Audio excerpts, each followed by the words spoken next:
Hola, a propósito del galardón Mujeres Líderes Transformadoras del INCAE y de Awards of Happiness de este 2025, hoy tenemos el enorme placer de platicar con Fátima Fernández de Freites.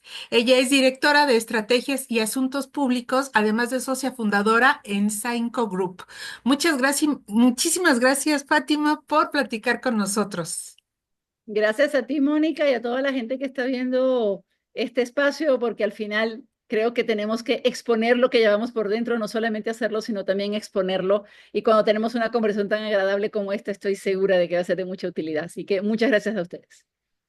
Pues es un poquito, Fátima, el objetivo y también la ocasión de hacer, ¿por qué no decirlo? Compartir experiencias y hacer de esto el inicio de un efectivo networking que nos lleve a empujar al liderazgo femenino en la cara preciosa de mujeres como tú que van liderando estos cambios en el mundo laboral, Fátima. Comienzo por preguntarte, ¿qué papel en este sentido quisiera que nos expusieras, que nos platicaras básicamente cómo es este proceso, Fátima, de el papel que juega la Dirección de Asuntos Públicos en la creación de políticas que promuevan pues el empoderamiento tanto fuera como dentro de una organización?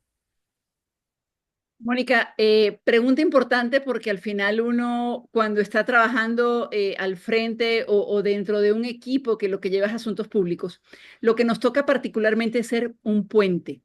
Mientras van avanzando los años, mientras uno va conociendo experiencias, mientras uno va participando en proyectos, se da cuenta que muchas veces las necesidades, las ofertas y las demandas están en extremos y que lo único que hace falta es convertirse en puente, en entender dónde están las necesidades de un lado, dónde está la oferta, el otro lado. Y es allí donde el mundo de asuntos públicos le toca particularmente establecer puentes con un espacio que suele ser el que tiene recursos, el que tiene la visión del el país, el que tiene más un tema de políticas públicas, que es justamente la parte gubernamental. Y cuando hablo de gobierno, hablo de ministerios, hablo de secretarías, hablo de municipalidades, hablo de pequeñas organizaciones que sí tienen un rol en el mundo de la regularización, del planteamiento de leyes, de marcos normativos, que cuando tienes la posibilidad de conocerlos y de poder incidir,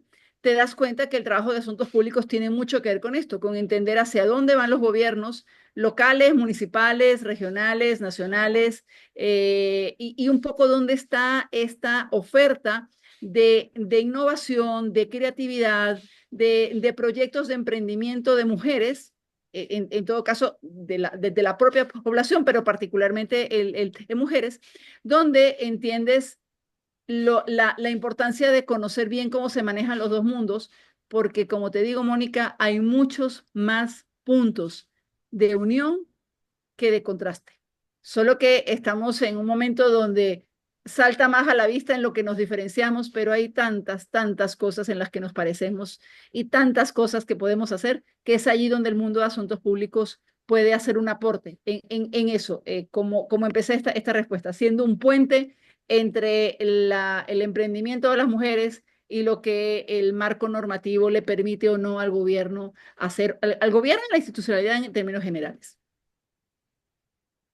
Bien, Fátima, partiendo justamente de esta premisa de convertirse en el puente entre ambas entidades, entre ambas instancias, y a partir de tu amplísimo expertise, ¿cuáles consideras que son las claves para construir, pues, narrativas de empoderamiento, pero verdaderamente auténticas, esas que en serio conecten con diferentes públicos? Y hablamos, por ejemplo, desde al interior de una organización, llegando hasta, pues, los clientes finales en este sentido.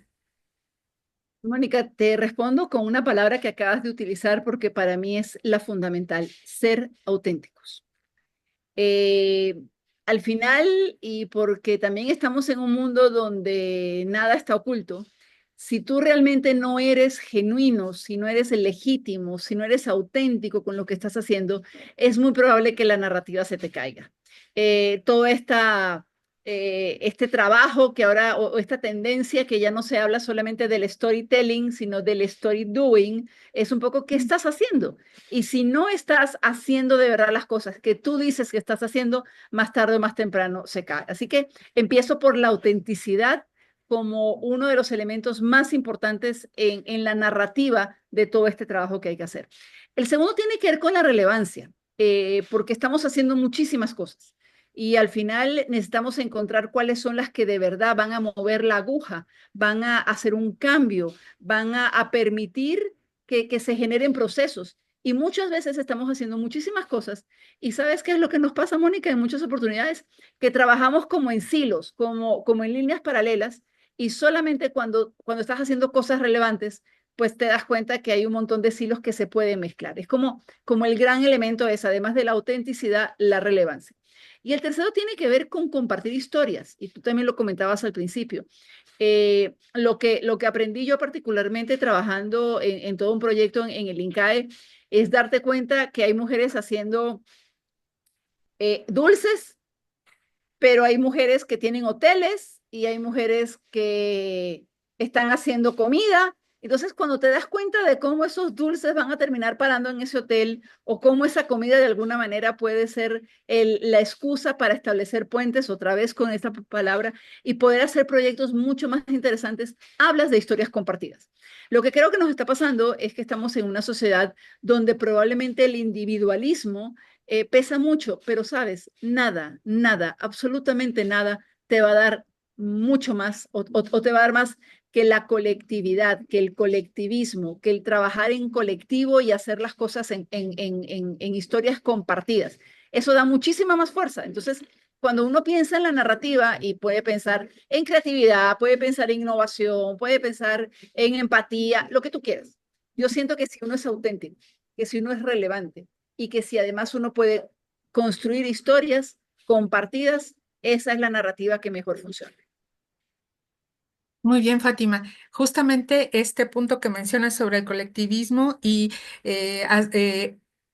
generar historias compartidas, justamente me da pie a preguntarte, ¿de qué manera las alianzas estratégicas están potenciando el empoderamiento colectivo y de esa manera generar un impacto social, pues que sea sostenible, incluso me atrevería a decirlo a nivel regional? A ver, creo que lo primero tiene que ver con la visibilidad que esto da.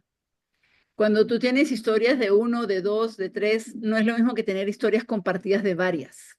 Eso te da mucha más visibilidad y te da mucha más credibilidad incluso, ¿no? Porque no es una historia contada por Mónica o contada por Fátima o contada por alguien más. Es de mujeres tratando de trabajar en conjunto, de trabajar en conjunto y tratar de superar obstáculos que solamente en conjunto o en colectivo se pueden hacer. Así que lo primero que yo creo que es el factor fundamental allí o para lo que las alianzas estratégicas funcionan es para darle visibilidad a los proyectos. Estamos también en un momento donde hay tanto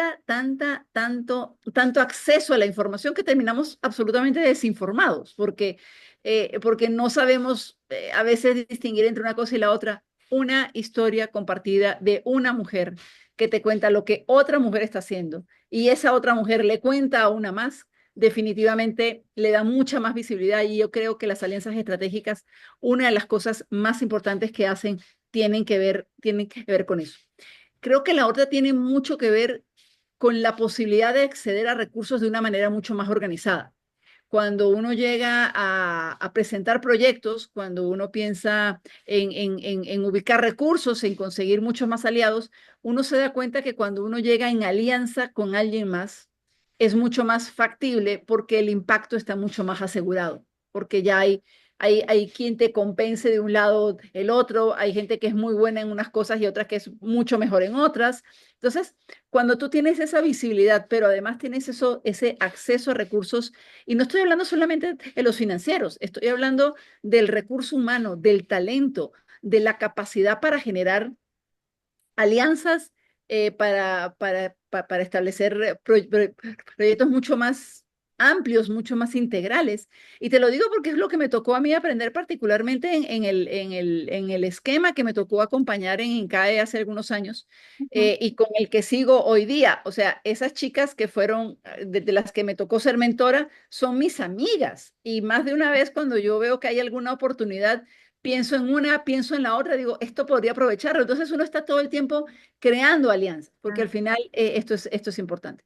Y Mónica, yo creo que la tercera pata de esta mesa, que se cae, una mesa si es de tres patas y se le falta una, tiene que ver también con un término que tú utilizaste, y es que esto tiene que ser sostenible en el tiempo. Los grandes esfuerzos, pues a veces son llamaradas, pero cuando tú tienes varias candelitas, varias velitas, pues la luz es mucho más fuerte y si una se apaga, la otra la enciende. Entonces, siento que las tres grandes características de las alianzas estratégicas tienen que ver con esto, con aumentar la visibilidad, con tener un mejor acceso mucho más integral, mucho más ordenado, mucho más impactante a la hora de conseguir recursos. Y al final, pensar en que esto no puede ser una iniciativa que se caiga, que tiene que ir aprendiendo, que tiene que ir evolucionando, porque lo que Mónica hoy, lo que hoy es verdad, pues ya no sé si mañana también lo sea en la mañana. Entonces, la posibilidad de ir en alianza estratégica también te permite que alguien tenga una visión un poco más amplia y te diga, uy, que a 200 kilómetros hay una curva. Entonces, todo el mundo como que se va preparando y es mucho más posible que sea sostenible. Perfecto, Fátima. Híjole, con el tiempo como el mayor tirano en este espacio, pues me orilla a plantearte la pregunta obligada, sí, porque nos gustaría saber que con todo este empuje, todo, además de tu expertise y sobre todo este entusiasmo con el que llevas adelante tus proyectos, tu labor, yo quisiera atreverme a preguntarte primero, ¿qué te motiva a realizar tu labor, pero al mismo tiempo inspirar a otros? Incluso tú lo mencionabas en la pregunta anterior, de convertirte en una red de apoyo o gestionar esas redes de apoyo y que, bueno, vayan empoderándose más mujeres y la pata esté completa para seguir adelante. El día que tuve el honor de recibir el premio y me tocó dar unas pequeñas palabras, dije algo que probablemente te puede servir como respuesta. Yo siento que lo que pasa es que uno tiene que estar convencido de transformar su propio metro cuadrado. Lo que pasa es que cuando tú transformas tu metro cuadrado y topas con el metro cuadrado de la que está al lado, ya son 2 metros cuadrados. Y cada vez son más y son más y son más. Y lo que pasó esa noche, donde compartimos tantas mujeres, y yo lo comentaba, estos espacios lo que ayudan es que, es que muchos metros cuadrados se unan. Y eso finalmente, Mónica, es lo que te inspira, es porque tú haces todos los días algo que empuja al otro. Y a lo mejor el otro no es que lo inspiras, es que lo empujas. No pasa nada. O sea, yo creo que a veces la inspiración no tiene que ver como, ay, yo quisiera ser así, sino, ups, que tengo que ser así y te doy un empujón. Pero esos empujones también funcionan al final. Y yo creo que lo que me inspira todos los días es entender que yo estoy todos los días ampliando un poquito más ese metro cuadrado y que cada vez que lo amplío probablemente empujo a alguien más para que también lo transforme. Y eso es la vida. O sea, la vida es que te acuestes cada noche diciendo, ¿qué hice hoy por mí, pero qué hice hoy por el metro cuadrado de al lado? Eh, Muchas veces pensamos en grandes proyectos, en proyectos multitudinarios, enormes, y sabes, te das cuenta que lo que es realmente integral, lo que realmente es sostenible, lo que realmente es genuino, es que tú te convenzas de que tú tienes que transformar primero tu espacio y que eso va a hacer que los demás se inspiren o que tú empujes a los demás. Totalmente. Fátima, ¿con qué cierras esta conversación? Dándole gracias a la vida por haberme permitido conocerte, por haber podido estar en este grupo, dándole gracias a Dios porque todos los días trato de levantarme con ganas de hacer algo. Los días en que me levanto con menos ganas, pues algo me empuja también. Y eso, es darle las gracias y entender que espacios como este ojalá puedan si no inspirar, empujar a alguien más. Claro. Que sean, queridísima Fátima, ¿por qué no ir por más? Que sean la patada de la suerte para muchísimas más. Me gusta esa, la patada de la suerte. Eso me inspiraría mucho más, ser la patada de la suerte, totalmente. Gracias, Mónica, por esa frase. Fátima, qué placer platicar contigo. Ya sé que no está en tus objetivos, pero que de verdad qué inspirador platicar con una mujer como tú, una líder que empuja, una líder genuina sobre todo, que busca por cambiar el metro cuadrado de cada una. Muchísimas gracias. A ti, Mónica, de verdad, y muchísimas gracias a todos por hacer este espacio posible. Gracias, Fátima. Un abrazo.